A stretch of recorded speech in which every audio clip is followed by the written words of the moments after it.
আসসালামু আলাইকুম। আজকে যে বিষয় নিয়ে কথা বলবো সেই বিষয়টি হচ্ছে ধনী হতে চাইলে কি করবেন। তো চলুন ভিডিওটি শুরু করা যাক।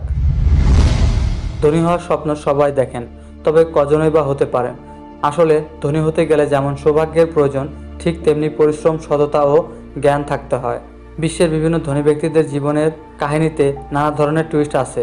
ধনী হতে চাইলে জীবনে ইতিবাচক চিন্তা ও কর্মকাণ্ডের বিকল্প নেই। এর পাশাপাশি কয়েকটি বিষয়ে মাথায় রাখতে হবে। জেনে নিন কি কি। আয়ের একাধিক রাস্তা খুঁজুন। অর্থ উপার্জনের জন্য শুধু একটি নির্দিষ্ট কাজকে প্রাধান্য দিবেন না। ধরুন, চাকরির পাশাপাশি ছোটখাটো ব্যবসা শুরু করুন, যা আপনাকে আরও উপার্জনের সহায়তা করবে। উচ্চাকাঙ্ক্ষী মানুষের সঙ্গে আড্ডা দিন। উচ্চাকাঙ্ক্ষী মানুষদের সঙ্গে মেলামেশা করুন। এতে নিজের মধ্যে আত্মবিশ্বাস আরও বাড়বে, ফলে লক্ষ্য পূরণের রাস্তা আরও এগিয়ে যেতে পারবেন। বড় বিষয় নিয়ে চিন্তা করুন। ছোটোখাটো বিষয় নিয়ে চিন্তা না করে বরং সবসময় বড় বিষয় নিয়ে ভাবুন। আপনার স্বপ্ন পূরণের ক্ষেত্রে কি কি করণীয় সেই বিষয় নিয়ে চিন্তা পরিধি আরও বাড়ান। বিনিয়োগ করুন। বিভিন্ন খাতে অর্থ বিনিয়োগ করার মাধ্যমে আপনি ভবিষ্যতে অর্থ সঞ্চয় করতে পারবেন, যা এক সময় আপনার ধনী হওয়ার স্বপ্ন পূরণ করবে। যদিও বিনিয়োগে ঝুঁকি থাকে লস হওয়ার, তবে সাফল্য পেতে হলে তো ঝুঁকি একটু নিতেই হবে।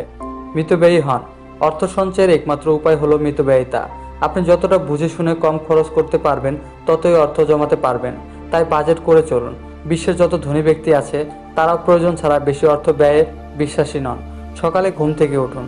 ধনী হতে চাইলে জীবন ধারণা সঠিক ও সুস্থ রাখতে হবে। এজন্য সকালে ঘুম থেকে উঠুন দ্রুত। এরপর করুন শরীরচর্চা। মনে রাখবেন, সুস্থ জীবনযাত্রার মাধ্যমে আপনি যেমন শরীরকে সুস্থ রাখতে পারবেন, ঠিক তেমনি মনকে লক্ষ্য পূরণের কাজ করার জন্য উৎসাহী করতে পারবেন। লক্ষ্য নির্দিষ্ট করুন। ধনী হওয়ার স্বপ্ন পূরণের ক্ষেত্রে আপনার লক্ষ্য নির্দিষ্ট করুন, আর সেই লক্ষ্যে এগিয়ে যান নিরলস পরিশ্রমের মাধ্যমে। আপনার লক্ষ্য যতটা বাস্তববাদী হবে, ততটাই আপনি সফলতার পথে এগিয়ে যাবেন। ঋণ পরিশোধ করুন। ধনী ব্যক্তিরাও তাদের ঋণ পরিশোধের বিষয়ে খুব সতর্ক থাকেন। যত দ্রুত সম্ভব ঋণের বোঝা হালকা করুন, না হলে ভয়াবহ পরিণত হতে পারে। আরাম আয়েশ ত্যাগ করুন। ধনী হতে চাইলে আপনাকে অবশ্যই কমফোর্ট জোন থেকে বেরিয়ে আসতে হবে।